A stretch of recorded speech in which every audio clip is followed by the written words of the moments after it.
datang satu kelompok dari umatku yang menghalalkan, menganggap halal. Apa? Yang pertama adalah zina. Yang kedua, sutra bagi kaum laki-laki. Yang ketiga, al-khamr, minuman keras. Khamr. Yang keempat, al-ma'azif. Bismillahirrahmanirrahim. Bagaimana dengan musik? Musik ini bukan masalah yang baru ya.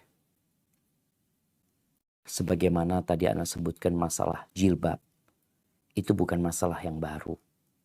Sudah ribuan tahun atau 1400 tahun lebih. Tapi baru booming di negeri kita tahun 90-an umpamanya. Begitu pula masalah riba seperti itu.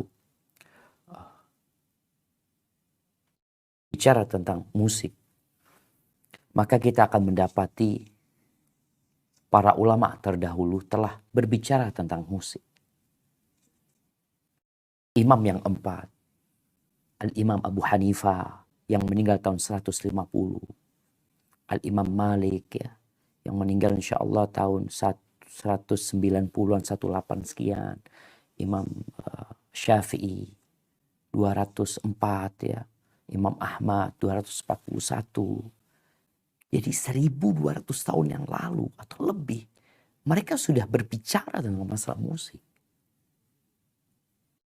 Sehingga tatkala dimunculkan sekarang tentang musik ini, orang jadi heran, ini apa? Aliran apa ini? Kok enak-enaknya mengharamkan musik? Nggak ada kerjaan emang. Ahibati fillah. Allah berfirman di surat Al-Isra ayat 64. Apa kata Allah Azza wa Jalla? Nah, silahkan dibaca. A'udzu billahi minasyaitonir rajim. Wastafziz man istata'ta minhum bisautika wa ajlib 'alaihim bighailika wa rajilika wa syarikhum fil amwali wal auladi wa'idhum wa ma ya'iduhumus syaitanu illa ghurura. Artinya, dan perdayakanlah siapa saja di antara mereka yang engkau iblis sanggup dengan saudaramu, kerahkanlah pasukanmu terhadap mereka yang berkuda dan yang berjalan kaki, dan bersekutulah dengan mereka pada harta dan anak-anak, lalu beri janjilah kepada mereka, padahal setan itu hanya menjanjikan tipuan belaka kepada mereka. Subhanallah jamaah. Dengan suara, iblis itu akan menggoda dan memperdaya manusia dengan suara. Suara apa kira-kira yang digunakan iblis untuk memperdaya manusia? Mujahid dan Dhahak sebagai ulama tafsir dari kalangan tabi'in mengatakan huwal ghina wal mazamir wal lahu. Yang dimaksud dengan suara yang digunakan sebagai alat memperdaya manusia adalah lagu-lagu, musik-musik, seruling, alat-alat permainan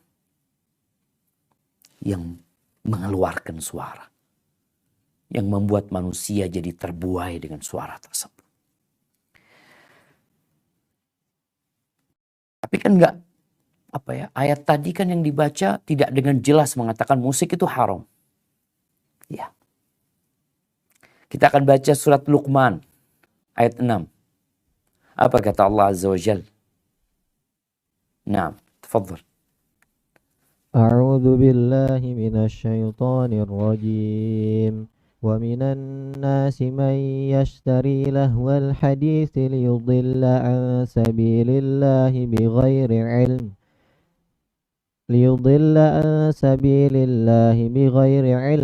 Wa yattakhidhaha huzwa. Ulaika lahum 'adzabun muhin. Dan di antara manusia ada orang yang mempergunakan percakapan kosong untuk menyesatkan manusia dari jalan Allah tanpa ilmu, dan menjadikannya olok-olokan. Mereka itu akan memperoleh azab yang menghinakan. Apa yang dimaksud dengan percakapan kosong? Ibnu Abbas, Ibnu Mas'ud, Jabir bin Abdullah, dan Mujahid mengatakan huwal ghina, lagu-lagu yang dimaksud. Tapi lagi-lagi ayat yang tadi kita baca tidak dengan tegas mengatakan musik itu haram. Terus bagaimana? Rasulullah SAW bersabda di dalam hadis yang diriwayatkan oleh Imam Bukhari, dalam kitab sahihnya secara muallaq, tapi hadis ini sahih. Apa kata Nabi SAW? La yakunanna min ummati aqwamun. Benar-benar akan ada dari umatku kelompok-kelompok manusia. Yastahilluna al-hira wal harira wal khamra wal ma'azifa. Akan datang suatu kelompok dari umatku yang menghalalkan, menganggap halal. Apa? Yang pertama adalah zina. Yang kedua sutra bagi kaum laki-laki. Yang ketiga al-khamr, minuman keras. Khamr. Yang keempat al-ma'azif, alat-alat musik.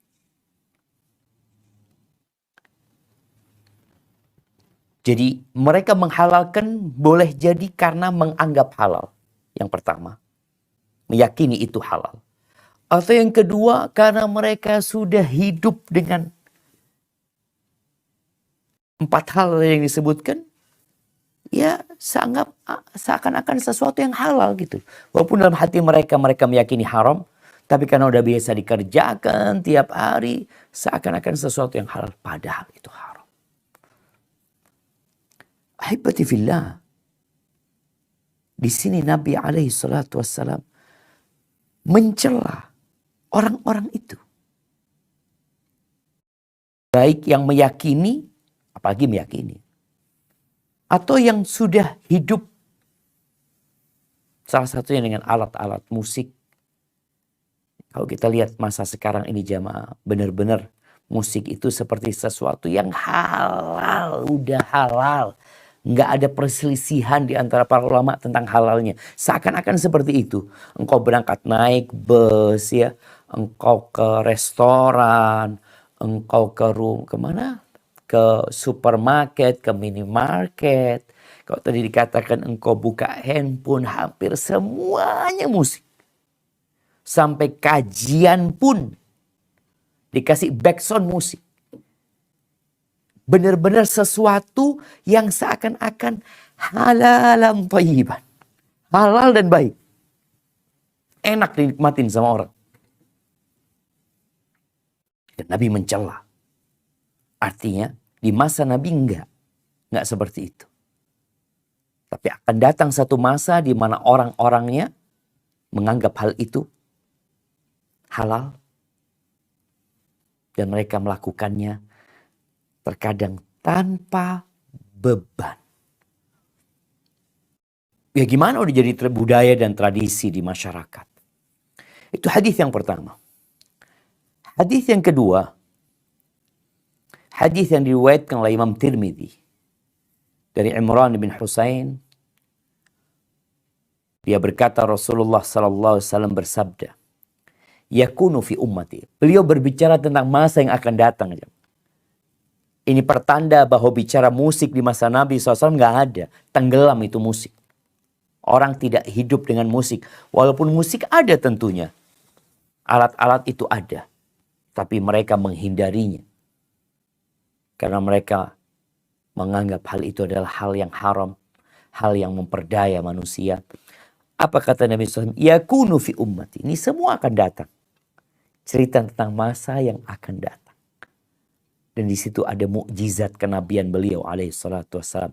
Bahwa semua yang beliau sampaikan 1400 tahun yang lalu, sekarang kita bisa melihatnya menjadi kenyataan.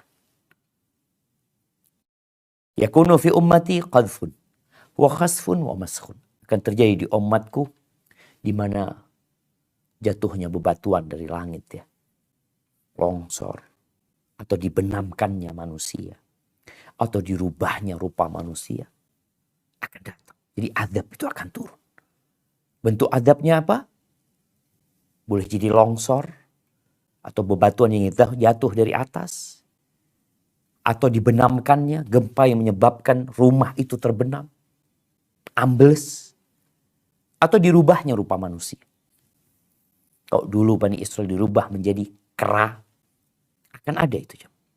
Di umat Nabi SAW. Seorang bertanya kepada Rasulullah SAW. Mata dhaka ya Rasulullah. Kapan itu terjadi ya Rasulullah? Qala idha zaharatil qainat wal ma'azif wa syuribatil khumur. Apabila biduan mulai muncul. Penyanyi-penyanyi wanita. Ya. Di mana-mana muncul mereka nyanyi, mereka bergoyang. Dan muncul alat-alat musik. Nampak dengan nyata. Di mana-mana. Dan minuman keras mulai diminum. Saat itu akan terjadi. Baik, mungkin hadisnya dhaif. Nggak bisa dipakai menjadi dalil. Baik, alhamdulillah. Yang penting pertama, yang Anda inginkan, antum tahu bahwasanya ada ayat-ayat yang mengisyaratkan kepada masalah musik atau lagu-lagu. Yang kedua, adanya hadis-hadis Nabi SAW. Jadi bicara musik ini bukan bicara hal yang baru. Itu baru 2 hadis. Ada banyak hadis ya. Makanya para ulama seperti Syekh Albani menyusun kitab yang mengumpulkan hadis-hadis yang berkaitan dengan alat-alat musik ini. Bisa dirujuk ya. Memang mungkin kita akan mengatakan ada dialog di antara para ulama yang beranggapan hadis itu lemah. Baik, Ana akan bacakan siapa saja yang mensahihkan hadis-hadis yang berkaitan dengan musik ini. Yang pertama Imam Bukhari. Beliau meninggal tahun 256. Yang kedua Imam Ibnu Hibban, ini ulama hadis semuanya. Beliau meninggal tahun 354. Al-Ismaili meninggal tahun 370. Ibnu Salah dari madhab Syafi'i meninggal tahun 643. Al-Imam Nawawi meninggal tahun 676. Syekhul Islam Ibn Taimiyah tahun 728 dari madhab Hambali. Ibnul Qayyim tahun 746 dari madhab Hambali. Ibnu Katsir dari madhab Syafi'i meninggal tahun 774. Kemudian Al-Asqalani, Ibnu Hajar Al-Asqalani tahun 852. Ini madhabnya Syafi'i jemaah. Kalau Anda katakan tadi Ibnu Salah, Imam Nawawi, Ibnu Katsir, Al-Asqalani, madhabnya Syafi'i. Dan kita ini madhabnya Syafi'i di Indonesia. Artinya kebanyakan masyarakat seperti itu. Ibnu Wazir As-San'ani tahun 840 meninggal. As-Sakhawi juga madhab Syafi'i meninggal tahun 902. Al-Amir As-San'ani tahun 1182. Itu ulama-ulama sepanjang masa. Mereka mensahihkan hadis itu. Mereka meneliti hadis tersebut. Sehingga kalau muncul ada orang, enggak hadisnya dhaif, pokoknya enggak bisa diterima. Loh, tunggu dulu lah.